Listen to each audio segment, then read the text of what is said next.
Кешегі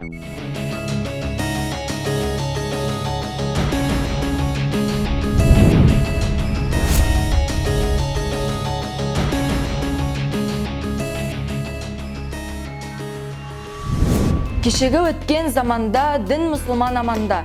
Қара қыпшақ қобланды, атасы мұның Тоқтарбай. Халықтан асқан болды бай.